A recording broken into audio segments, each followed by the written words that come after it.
नमस्कार. या गीता संध्या वर्गात सर्वांचे मनापासून स्वागत करते. ओम श्री श्री बघा हा, श्री परमात्मने नमहा. त्या मावरती आघात देणार मी, कारण आघाताची पूर्व तयारी मी तिथे करणार आहे. मात मने नमहा. अथ थ वरती आघात देणार, कारण पुढे जोडाक्षर आहे. अथ द्वितीयोत, त्या अवग्रहावरती आघात देणार, कारण पुढे जोडाक्षर आहे. अध्याय संजय उवाच. तन अनुस्वाराचा हलंत न, कारण पुढे त आलाय. त हा त वर्गात येतो. त थ द ध न हे अनुनासिक. तन तथा कृपया विष्ट, वी वरती आघात, कारण पुढे जोडाक्षर. विष्ट मश्रू, म वरती आघात, कारण पुढे जोडाक्षर. मश्रुपूर्णा, पू वरती आघात, कारण पुढे जोडाक्षर. पूर्णा कुलेक्षणम. आता जोडाक्षर कसं, असं जर कुणाला प्रश्न पडला तर नक्की विचारा. मध्ये बोललं तर काहीच हरकत नाही. पू वरती आघात येणार, कारण ना पुढे जोडाक्षर आहे ना. रणा असं, र अधिक ण अधिक आ. पूर्णा कुलेक्षणम. ले वरती आघात, कारण क्ष हे जोडाक्षर आहे. क अधिक क्ष अधिक अ, म्हणून ते जोडाक्षर आहे. कुलेक्षणम विषीदंत. आता षटकोनाचा मी म्हणते. विशी दंत मिद, त्या दच्या अनुस्वाराचा येणार, कारण अनुस्वाराच्या पुढे व आल्यास अनुस्वाराचा आव इव ओम असा उच्चार होतो. वाक द, मला तेच विचारताय का. तर आता द वरती आघात नाही, कारण द वरती जर अनुस्वार दिला आणि पुढे त असेल तर अनुस्वाराचा आपण न घेतो, म्हणून हे अनुनासिक आहे. आणि संस्कृतमध्ये अनुनासिक जोडून लिहितात, आपण टिंब देतो. तर त्याचे काही नियम आहेत. काही ठिकाणी तुम्हाला अनुस्वार दिसेल, पण काही ठिकाणी अनुनासिक जोडलेलं असतं त्याला, मग ते जोडाक्षर नाही होत, म्हणून तिथे आघात येणार नाही. विषीदंत मिदं वाक्य, वावरती आघात, कारण पुढे जोडाक्षर. वाक्यमुवाच मधुसूदनः. म्हणा. ओम श्री परमात्मने नमः. म्हणा.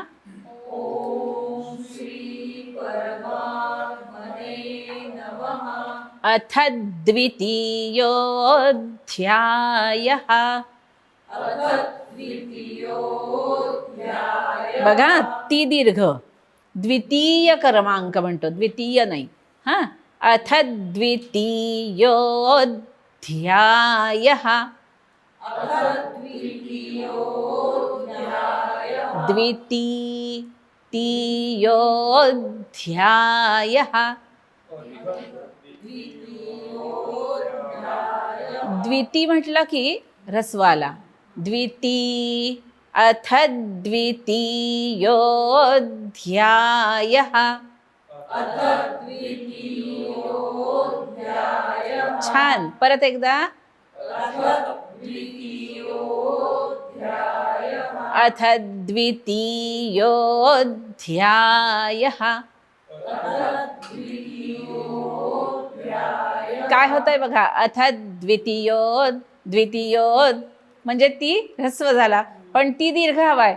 अथ द्वितीयोऽध्यायः.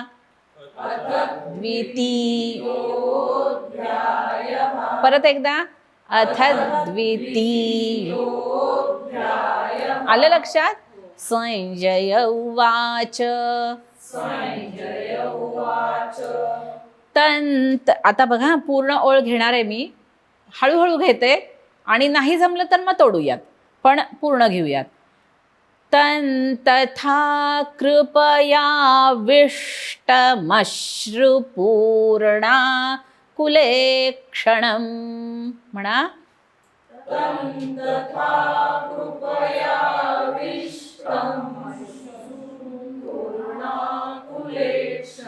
नाही जमली ना अर्धी अर्धी म्हणूया, पण थांबायचं नाही हं नंतर पूर्ण म्हणताना. तथा कृपयाविष्ट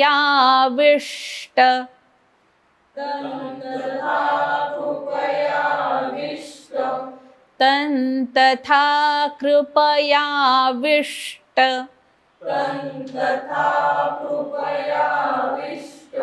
मश्रुपूर्णाकुलेक्षणम् मश्रुपूर्णाकुलेक्षणम्. मश्रुपूर्णा हे अजिबात योग्य नाही आहे हा शब्द. आपण फक्त आत्ता शिकण्यापुरतं हे करतोय. खरं कृपयाविष्टम अश्रुपूर्णा कुलेक्षणम असा संधिविग्रह आहे. त्यामुळे थांबायची तिथे हे नाही आहे. तर एकदा तोडून म्हणू आणि मग पूर्ण जोडून म्हणूया. तथा कृपयाविष्ट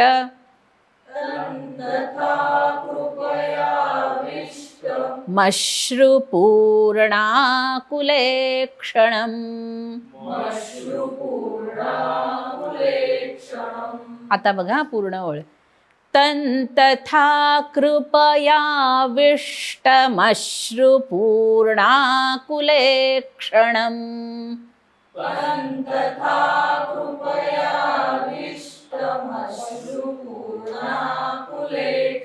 छान म्हणा.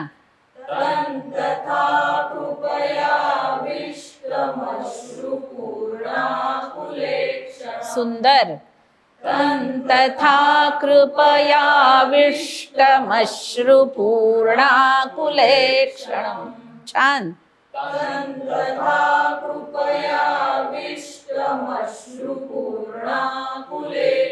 छान. परत एकदा.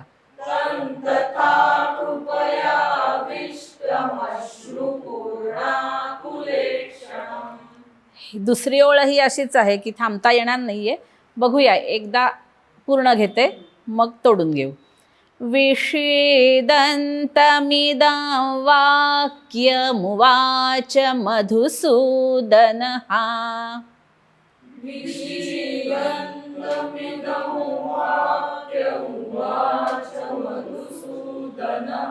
छान. फक्त षटकोनाचा दिसू दे. हा बघा.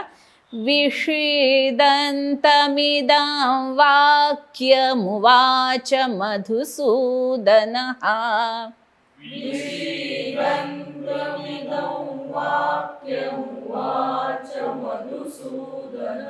सुंदर म्हणा.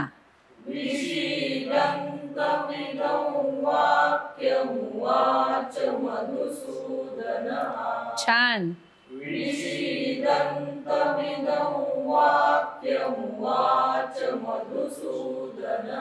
परत एकदा.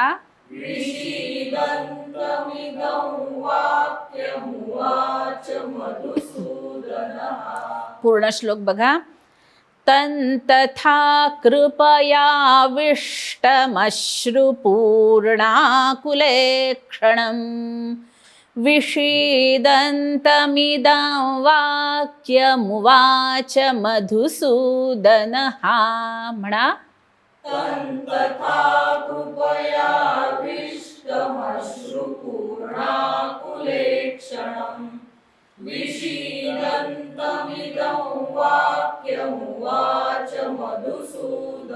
सुंदर म्हणा 4 वेळा.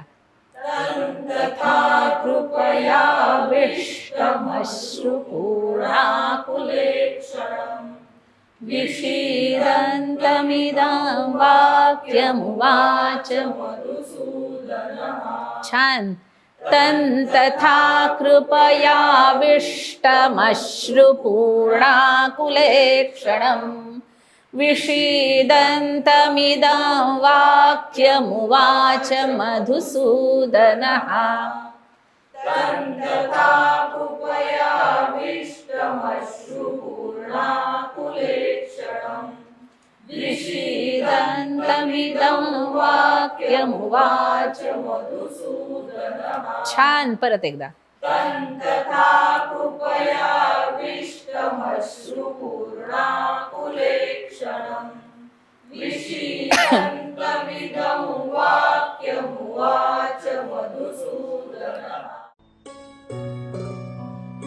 आज आपण जे श्लोक शिकलो आहोत त्याचा अर्थ आपण जाणून घेऊया. अथ द्वितीयोऽध्यायः सांख्ययोगः. गीतेमधल्या दुसऱ्या अध्यायाचा विचार आजपासून आपण सुरू करतोय. या अध्यायाचं नाव आहे सांख्ययोग. सांख्य हा शब्द तसं म्हटलं तर फसवा आहे.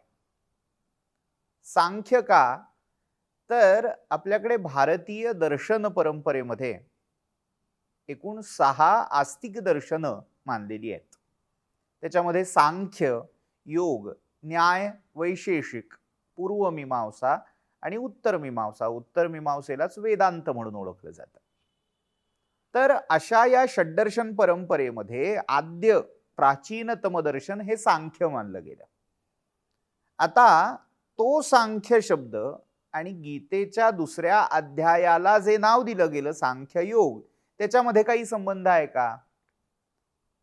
तसं म्हटलं तर अर्थार्थी संबंध नाही. कारण तिथे सांख्य हा शब्द सम्यख्यानात अशी त्याची व्युत्पत्ती धरलेली आहे. म्हणजे काय, तर जगाची मूलगामी तत्व त्यांचं ख्यान, त्यांचं विवरण करणारं शास्त्र, दर्शन म्हणून सांख्यशास्त्र. इथे सांख्य हा शब्द ज्ञान मार्ग या अर्थी रूढ झालेला आहे. गीतेमध्ये वारंवार 2 प्रकारच्या निष्ठा आहेत हे भगवंतांनी अर्जुनाला स्पष्ट केलंय. त्यामध्ये सांख्य या शब्दाने ज्ञान मार्ग आणि योग शब्दाने कर्म मार्ग. त्यामुळे सांख्य योग असा जेव्हा शब्द येतोय तेव्हा त्यातला जो योग हा पुढचा शब्द आहे तो विशेष अर्थी, म्हणजे जो आता मी सांगितलं कर्मयोग, या अर्थी न घेता तिथे एक जोडलं जाण्याचं साधन, माध्यम. आपण म्हणतो ना योग म्हणजे काय, युज, युंजते अनेन, युज्यते अनेन, जोडलं जाणं. भगवंताशी भक्त ज्या मार्गे जोडला जातो त्या मार्गाला, त्या साधनाला योग असं म्हटलं. त्यामुळे योगशास्त्रे ही जी पुष्पिका आहे, प्रत्येक अध्यायाच्या शेवटी आपण म्हणतो ओम तत्सरिती श्रीमद भगवद्गीतासु उपनिषत्सु ब्रह्मविद्यायाम योगशास्त्रे श्रीकृष्णार्जुन संवादे अमुक अमुक अमुक, जे काही अध्यायाचं नाव असेल, आणि मग म्हणतो द्वितीयोध्यायः किंवा तृतीयोध्यायः. तिथे हा योगशास्त्रे शब्द कशार्थी आहे, भगवंत आणि भक्त या दोघांना जोडणारं शास्त्र गीता सांगते. गीताशास्त्र कसलं आहे, तर भक्ताला भगवंतापर्यंत कसं पोहोचता येईल म्हणून गुरुदेव रानड्यांनी गीतेला साक्षात्कार शास्त्र म्हणूनच ओळखलेला आहे. प्रत्येकाने आपापल्या परीने गीतेचा जो अर्थ सांगितला, कोणी ज्ञानपर सांगताय, कोणी कर्मपर सांगताय, कोणी भक्तीपर सांगताय, कोणी क्रियायोगपर सांगताय. पण गुरुदेव रानड्यांच्या मते ज्ञानेश्वरांनी यातला साक्षात्कार योग नेमका काय आहे ते स्पष्ट केलंय. म्हणजे साक्षात्कार याचा अर्थ काय, भक्ताला भगवंताशी एकरूप होण्याची जी आतुरता लागलेली आहे आणि तसंच भगवंतालाही भक्तासमोर प्रकट होण्याची, स्वतःचं रूप त्याला विशद करून सांगण्याची एक ओढ लागलेली आहे. म्हणजे ही ओढ दोन्ही बाजूनी आहे, भक्ताच्याही बाजूनी आणि भगवंताच्याही बाजूनी. दोघांनाही प्रकट होण्याची, भक्ताला भगवंत प्रकट व्हावा आणि भगवंताला भक्तासमोर मी प्रकट व्हावं, ही जी ओढ, ही जी आस लागली आहे तीच साक्षात्कार आहे. आणि त्या साक्षात्काराचा मार्ग, साधन म्हणून योग, युज हा धातू आणि त्याचं योग हे रूप वापरलं. म्हणजे ज्ञानाच्या द्वारे भगवंताशी भक्त आणि भगवंताची होणारी जोड, कर्माच्या योगे, कर्माच्या मार्गे भक्त भगवंताची होणारी जोड, असा त्या योग आणि त्यापूर्वी वापरलेल्या संज्ञेचा अर्थ आपल्याला नावांच्या बाबतीत करता येईल.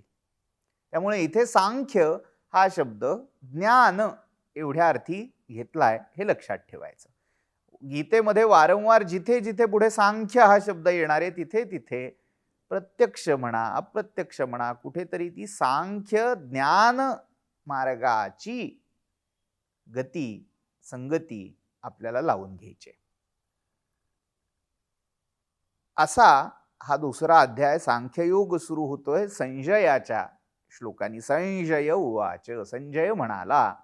आता हे सगळं आपण मागेच पाहिलंय की युद्ध बघून आलाय. 10 दिवसाचं पहिलं युद्ध बघून भीष्मांच्या पतनानंतर भीष्म शरशय्येवर पडले आणि संजय परत आला आणि धृतराष्ट्राला तो आखो देखा हाल जे काही त्या युद्धभूमीवर त्याने प्रत्यक्ष पाहिलं ते कथन करतोय. एक प्रकारे धावती कमेंट्री त्याची सुरू आहे होऊन गेलेल्या सगळ्या युद्धाची. तर त्यामध्ये भगवंतानी अर्जुनाला काय सांगितलं, अर्जुन आणि भगवंताचा काय संवाद झाला हे संजय धृतराष्ट्राला सांगतोय. काय म्हणतोय, संजय उवाच तम तथा कृपयाविष्टम अश्रुपूर्णाकुलेक्षणम विषीदंतम इदं वाक्यम उवाच मधुसूदनः. थोडक्यात रंग सूचना दिली आहे संजयाने. तथा कृपया आविष्टम अश्रुपूर्णाकुलेक्षणम विषीदंतम तम नाम अर्जुनम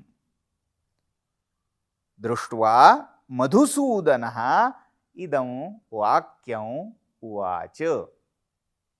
अशा प्रकारे, कशा प्रकारे, कृपया आविष्टम, नको तिथे अनाठाई कृपा त्याला आली. कृपा करुणा असं म्हणूया. करुणा कोणावर करायची, कधी करायची, याला काही नियम आहेत. अस्थानी, अकाली, अपात्री जर करुणा करायला लागलात, म्हणजे कल्पना करा एखादा श्रीमंत सावकार त्याच्या कर्जामध्ये बुडालेल्या माणसाला रस्त्यामध्ये अनाठाई मारतोय. तर इथे ज्याला मारलं जातंय त्याची करुणा येणं स्वाभाविक आहे. पण उद्या जर कोणी म्हणालं की मला त्या सावकाराची करुणा येते, किती त्याला कष्ट पडतायत मारण्यात, तर ती करुणा योग्य आहे का?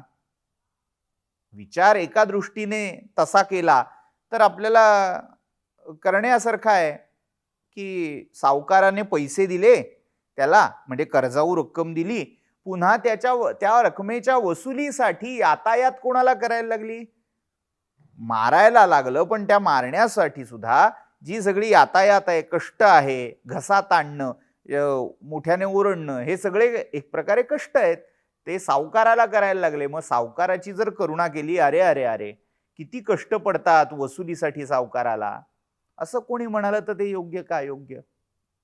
थोडक्यात करुणा, कृपा ही पात्र व्यक्तीवर, पात्र जीवावर झाली पाहिजे. अपात्रावर, अस्थानी, अपात्री केलेली कृपा गरजेची नाही. त्यामुळे कृपा हा शब्द आपण कितीही चांगल्या अर्थी घेत असलो तरी इथे जेव्हा तम तथा कृपयाविष्टम असं अर्जुनाच्या बाबतीत संजय सांगतोय, तिथे कृपेचा एक नकारात्मक अर्थ गृहीत धरलेला आहे. कृपया आविष्टहा, जणू काही कृपा त्याच्यावर हावी झाली. भूताचा, ग्रहाचा जसा आवेश होतो तशी जणू कृपा सिर चढकर बोल रही है, त्याच्यावर हावी होऊन बोलली.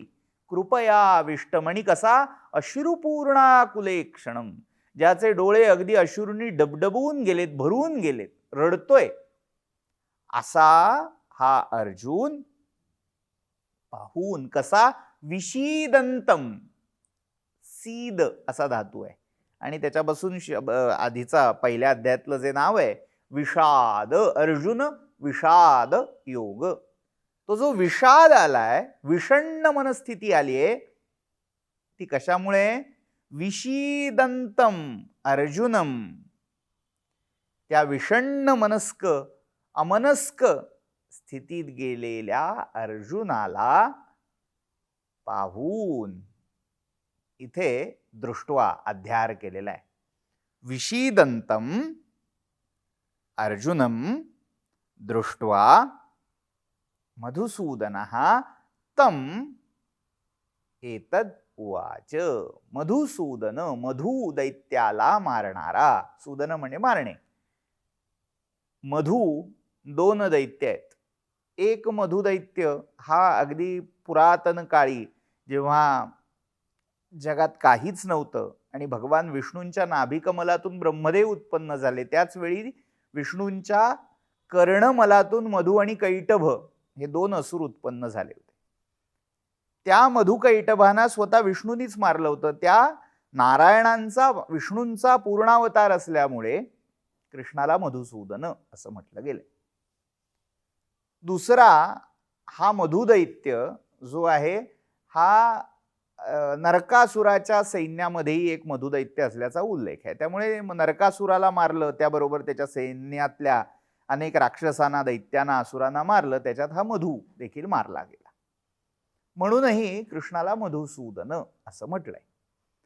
तर असा हा मधुदैत्याला त्याचा संहार करणारा श्रीकृष्ण नारायण स्वरूप विष्णू विषण्ण होत असणाऱ्या, विषाद पावणाऱ्या अर्जुनाला हे म्हणाला. विषीदंतम अर्जुनम उवाच. कोणाला म्हणाला? अर्जुनाला म्हणाला. पण तिथे त्याला पाहून म्हणाला ही कृती अध्याराने घेतली आहे. म्हणजे जणू काही अस्थानी हा अर्जुन उगीच कृपा करतोय, उगीच विषण्ण होतोय, उगीच रडारड करतोय, हे पाहून भगवान मधुसूदन कृष्ण त्याला म्हणाले. काय म्हणाले? इथे पहिला श्लोक पूर्ण होतोय. संजयाने काय म्हणाले हे धृतराष्ट्राला कथन केलं. आता इथे पुढचा कोट सुरू होतोय. कोट कोणाचा? भगवान अर्जुनाला काय सांगतायत ते जसंच्या तसं संजय कोट करून धृतराष्ट्राला सांगतोय.